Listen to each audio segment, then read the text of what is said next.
kok hidupnya kayak ngirit banget gitu. Biasanya berawalnya dari budgeting dulu kan. Makanya kita harus nge-track dulu minimum 3 bulan terakhir kira-kira posnya mana aja gitu kan. Kalau misalkan ngerasanya pas udah dicatat kok kayaknya tetap lebih gede gitu pengeluarannya, berarti budgetingnya mungkin ada yang perlu dievaluasi lagi tuh.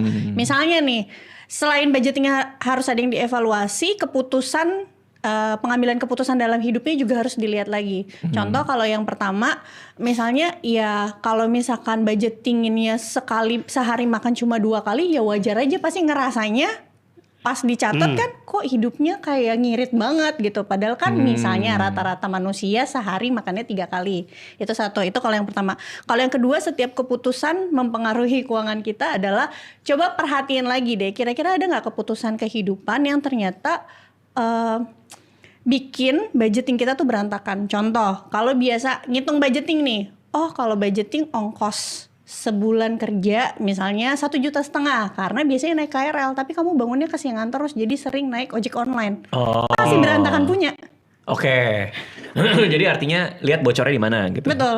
Bocornya di mana itu bisa jadi juga karena keputusan kita. Iya. Di bulan-bulan tertentu itu, dan biasanya itu dipengaruhi juga sama emosi sih. Oke. Tapi kalau lebih ke soal setelah dia catat angkanya gede dan stres hidup jadi nggak nikmat, kalau itu menurut lo gimana? Buat gue itu memang sesuatu yang harus dihadapin aja sih Bang. Karena gue pertama kali nyatet juga kaget.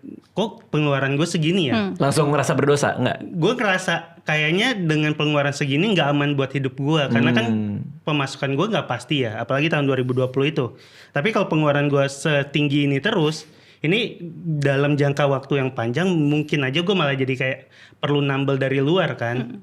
Nah stresnya itu memang beneran ada, tapi gue lebih jadi tahu ke depannya apa yang harus dihemat sih. Jadi stresnya itu emang stres yang wajar dihadapin karena kita baru tahu kalau ternyata kita boros kan. Aku mau nambahin Bang Radit, aku baru ingat ya. Kayak tadi misalnya ada orang dia gara-gara nyatet jadi tahu kok ternyata pengeluaran gede banget, malah jadi takut gitu ngadepinnya. Itu bisa jadi manuskripnya dia loh. Manuskrip. Iya, jadi manusia itu punya manuskrip gitu ya. Salah satunya tuh ada money avoidance. Jadi karena dia udah tahu udah gede, dia jadi avoid aja semua, padahal itu kan penting ya. Kita ngomongin data, kalau kamu mau lebih baik berarti kamu harus hadepin dan kamu harus cari tahu evaluasi kan, gimana nih cara benerinnya. Tapi kalau kamu avoid, and then gimana caranya kamu mau merubah hidup kamu?